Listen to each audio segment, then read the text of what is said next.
Assalamualaikum warahmatullahi wabarakatuh. Ini bahasan kita menarik karena seluruh proses yang kita bangun di perguruan tinggi ini akan ditentukan oleh proposal skripsi yang kita ajukan, ya, keluar atau tidak gitu kan, selesai atau tidak dari sebuah lembaga perguruan tinggi ketika kita kuliah itu. Nah, oleh karena itu pada kesempatan ini saya ingin sampaikan tentang bagaimana membuat proposal skripsi, ya, terutama untuk S1 ya. Kita mulai dari definisi dulu. Proposal skripsi itu merupakan desain perencanaan yang mengungkapkan latar belakang permasalahan, kerangka konseptual dan cara pemecahannya secara terukur dan teruji. Ya, jadi proposal itu berangkat dari masalah. Jadi kalau tidak ada masalah, nggak bisa kita angkat untuk menjadi sebuah penelitian. Jadi berangkat dari masalah, kerangka konseptual dan cara pemecahannya secara terukur dan teruji. Ya, secara teoretik maupun empirik nanti kita uji itu, ya, apakah kemudian memenuhi persyaratan atau tidak. Dan kemudian yang kedua, proposal skripsi ini merupakan tahap awal untuk penyusunan skripsi dalam rangka penyelesaian studi strata S1 untuk memperoleh gelar sarjana. Ya, jadi gelar sarjana ini bisa kita selesaikan atau tidak ya melalui proposal ini yang lebih dahulu diselesaikan. Prasyarat penyusunan proposal skripsi ini, prasyaratnya penyusunan proposal skripsi dilakukan oleh mahasiswa ketika awal masuk perkuliahan di semester 7 dengan mengambil mata kuliah seminar proposal skripsi. Jadi di semester 7 ada mata kuliah seminar proposal skripsi, lalu kemudian berbasis produk. Di akhir perkuliahan itu masing-masing mahasiswa bisa menghasilkan proposal skripsi yang nanti siap diujikan di akhir semester 7 atau di awal semester 8. Sehingga setelah selesai ini kemudian bisa menggarap skripsi di semester 8 sambil menyelesaikan beberapa mata kuliah, dan harapannya di akhir semester 8 kita bisa selesai melakukan penelitian dan bisa diujikan. Dari situ kemudian juga bisa menentukan apakah kita ini bisa berstatus cum laude atau tidak. Karena cum laude salah satu kriterianya juga dia selesai tepat waktu perkuliahannya. Ya. Oke. Ini ada beberapa struktur proposal skripsi secara umum ya. Naskah proposal skripsi itu terdiri atas bagian awal, kemudian bagian utama dan bagian akhir. Naskah proposal ditulis dengan huruf Times New Roman, ukuran 12 size-nya dan spasinya 2 di kertas HVS, A4 80 gram.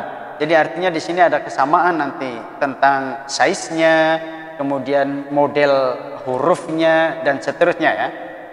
Untuk naskahnya itu terdiri dari pertama bagian awal ya. Bagian awal itu mencakup sampul depan, cover, lembar judul, lembar persetujuan, lembar pengesahan setelah diseminarkan dan daftar isi. Nanti ada beberapa contoh yang ingin saya sampaikan di bagian-bagian itu. Dan kemudian yang kedua bagian utama. Bagian utama itu memuat latar belakang masalah, identifikasi masalah, fokus masalah atau pembatasan masalah, kemudian perumusan masalah, tujuan dan manfaat penelitian, tinjauan pustaka, penilaian yang relevan, landasan teori dan metodologi penelitian. Itu di bagian utama ya yang harus ada. Lalu kemudian di bagian akhir dari proposal yang kita buat itu adalah daftar pustaka. Nanti coba akan saya uraikan satu-satu ya. Tapi sebelumnya kita lihat ada format penelitian kualitatif dan ada format penelitian kuantitatif.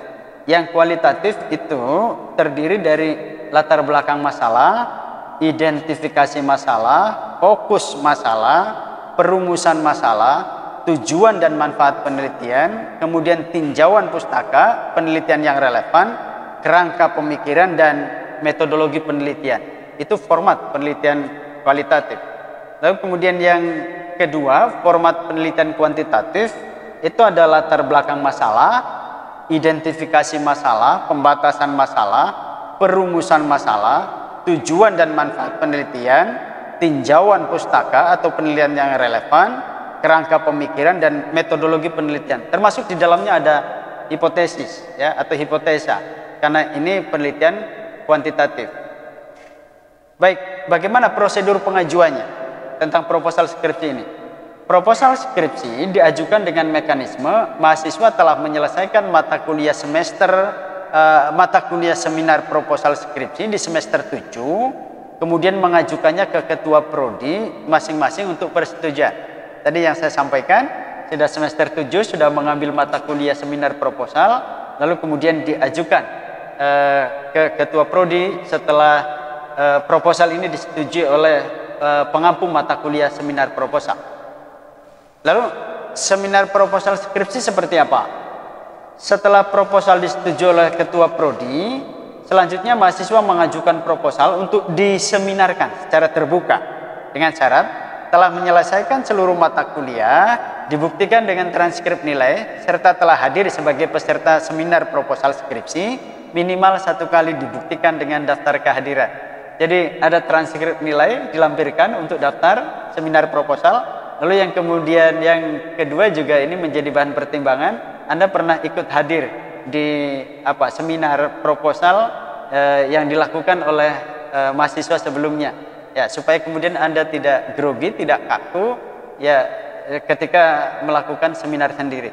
Lalu kemudian dalam seminar proposal mahasiswa diwajibkan mempresentasikan proposalnya dalam slide PowerPoint minimal 5 slide, maksimal 10 slide, dan mahasiswa akan diuji oleh 2 dosen penguji. Ya, jadi Anda mendeskripsikan lewat 5 sampai 10 slide itu, lalu kemudian nanti ada ruang tanya jawab, masukan saran dan konfirmasi dari penguji itu, baik dari penguji murni maupun dari pembimbing akademik ya. Kemudian kriteria penilaian seminar proposal skripsi seperti apa? Supaya kemudian tidak terjadi diskriminasi ya, karena ada kesamaan standar gitu. Dosen penguji dalam mengukur kedalaman penguasaan mahasiswa terhadap proposal skripsi yang diseminarkan perlu distandarkan agar tidak menimbulkan berbagai persepsi negatif yang membingungkan bagi mahasiswa. Apa kriterianya? 1. Materi utama, substansi, pemahaman materi, analisis, dan desain implementasi. Itu yang kemudian yang menjadi bahan pertimbangan ya, kriterianya. Lalu yang kedua, laporan proposal skripsi, penulisan dan bahasa. Ya, salah ketik, menghindari penulisan awalan dengan kata depan yang masih belum dipahami oleh mahasiswa gitu misalnya, kata-kata asing yang tidak dicetak miring dan seterusnya lah. Misalnya itu kaitannya dengan penulisan dan bahasa, susunan kalimat yang dibuat ya. Lalu kemudian hasil tanya jawabnya menguasai apa tidak mahasiswa tadi, lalu kemudian presentasinya menarik atau tidak, termasuk PowerPoint yang dibuatnya gitu ya, jangan sampai kemudian Word di PowerPoint kan. Ini program perbaikan proposal skripsi. Setelah proposal skripsi ini diseminarkan dan dinyatakan lulus oleh dosen penguji, dibuktikan dengan lembar pengasahan, berhak diusulkan untuk mendapat dosen pembimbing. Tentu nanti ada catatan ya, apakah ini ditolak, diterima, atau diterima dengan catatan. Itu biasanya ada nilai yang dibuat oleh dosen penguji itu.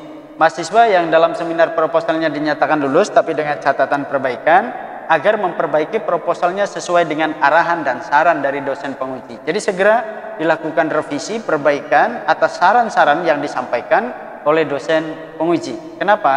Karena progres perbaikan proposal skripsi itu maksimal 1 bulan setelah diseminarkan. Jadi segera diperbaiki, jangan menunggu nanti.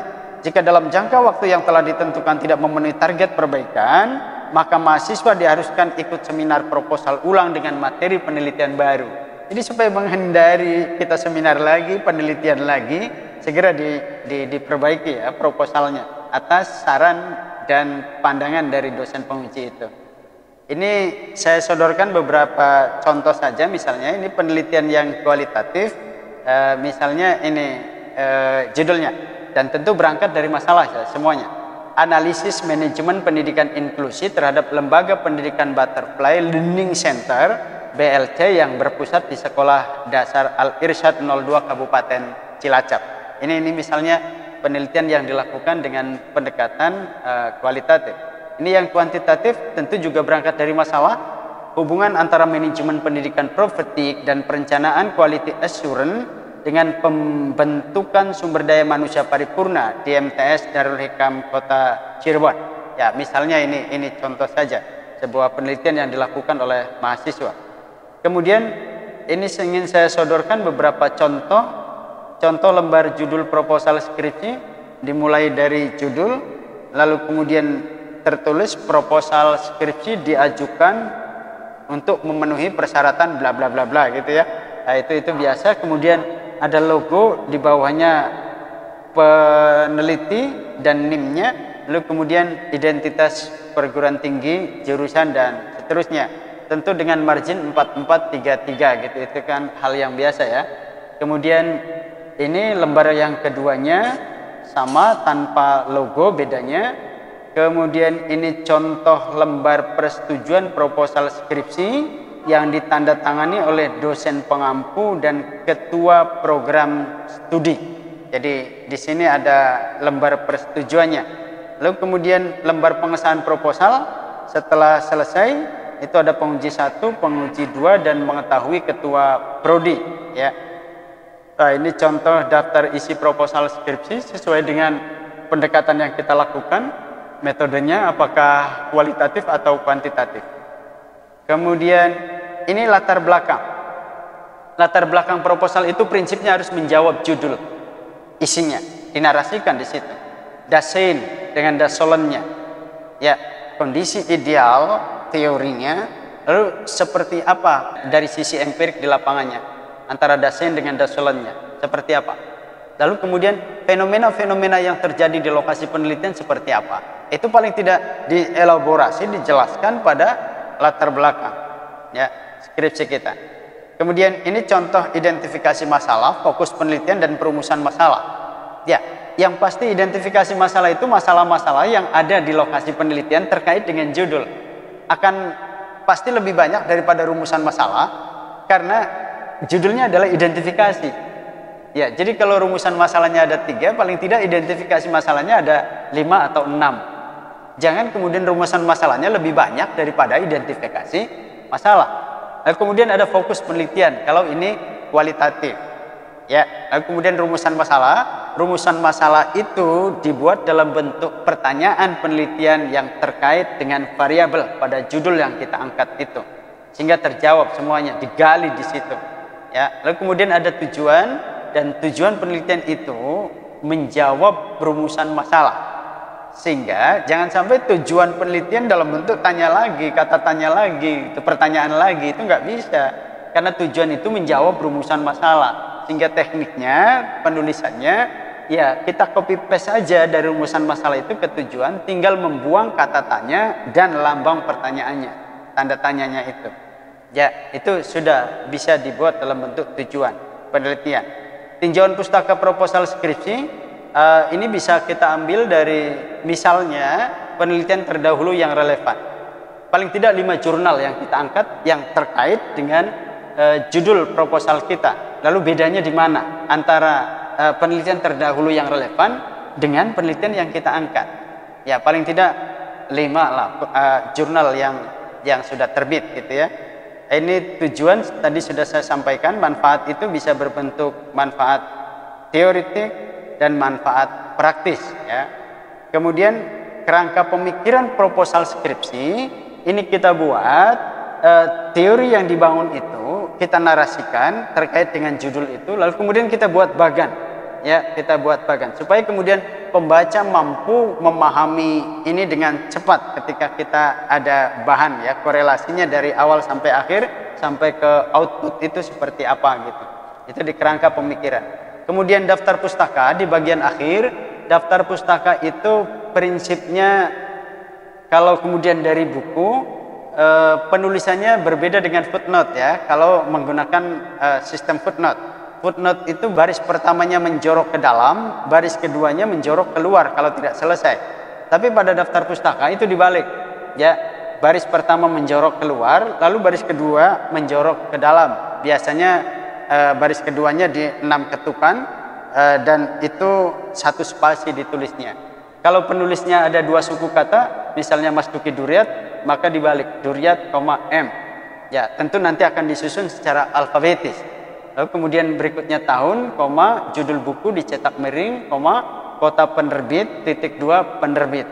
Nanti yang jurnal dan dari web itu bisa dilihat di buku panduan cara penulisannya. Ya, saya kira ini penting untuk dipahami bersama supaya kemudian penulisan daftar pustaka juga ini semuanya sama ya, tidak berbeda-beda antara satu dengan yang lainnya. Lagi-lagi tentu lihat buku panduan yang dibuat oleh perguruan tinggi masing-masing. Saya kira ini sekali lagi ingin saya sampaikan, Anda berani untuk menyatakan masuk ke salah satu perguruan tinggi, dan saatnya Anda harus berani untuk menyatakan saya harus keluar dari lembaga perguruan tinggi ini dan dimulai dengan penyusunan proposal skripsi. Sukses dan jaga kesehatan. Terima kasih. Assalamualaikum warahmatullahi wabarakatuh.